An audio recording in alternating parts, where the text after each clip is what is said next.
শালা ভাত তো খালাম কিন্তু পানি তো নাই। এইটুকু পানিতে হাতই ধোবো, খাবো না খাবো তো। আচ্ছা কলে যাই দেখি, এইটুকু পানি আর খাবো না। কলে যায় দেখি, এখন কলে যায় পানিটা একটু শান্তি করে খাবো। ভাত খালাম পানি নাই, এটা কাম না কি? ওরে সর্বনাশ। এখন দেখি এখন ওরে বাবা, তো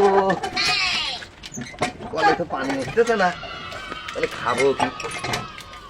এ কলের দ্বারাই হবি না, তাহলে ঘরে ওই ওই কলে যায়, ওই ওই রিজাউল ভাইয়ের কলে যা দেখি। খালি পানি খায় শরীরটা বাঁচাই, যে গরম পড়তেছে। ভাত খেলাম এখন পানি নাই, শালার নিজের কলে পানি উঠতেছে না, 1 ফুট করে পানি।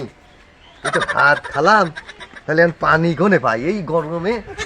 সব কলের পানি তো চলে গেছে, তাহলে এখন তো পানি তো খাওয়া লাগবে। যাই যাই রিজাল ভাইয়ের কলে দেখি পানি যদি ওঠে, একটু পানি খেয়া শরীরটা বাঁচাই। তাছাড়া তো যাই ওই কল খাইয়ে চলে এলাম, দেখে এই কলে দেখি যে পানি ওঠে নাকি। দেশের পরিস্থিতি ওরে সর্বনাশ। ওরে বাবা রে বাবা, কি রে সর্বনাশ। তাহলে এখন পানি ভাত খালাম, তাহলে পানি বাইগনে এই দেশের যে পরিস্থিতি আল্লাহ, তাহলে এই মানুষজন বাঁচবি কেম্মা?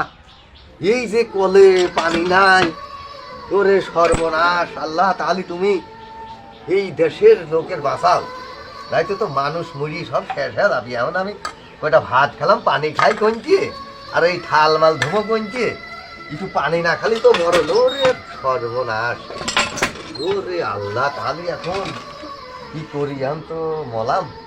আল্লাহ তুমি বাঁচাও, বাঁচাও, এই দেশের লোকের বাঁচাও, নাই মানুষ সব মরি শেষ হয়ে যাবি। কিছু বৃষ্টি ঠান্ডা কিচ্ছু নাই, খালি গরম গরমই, খালি এই লোকজন বাঁচবি কেম্মা?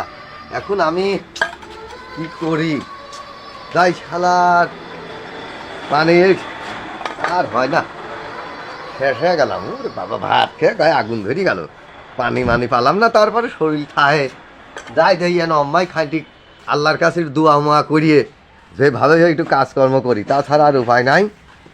আর কি করবো? যাই দোকানে বসিয়ে পানি দরকার হয় যেভাবে চেষ্টা করবো, না পানি খাতেই হবে, একটু না খালি শেষ।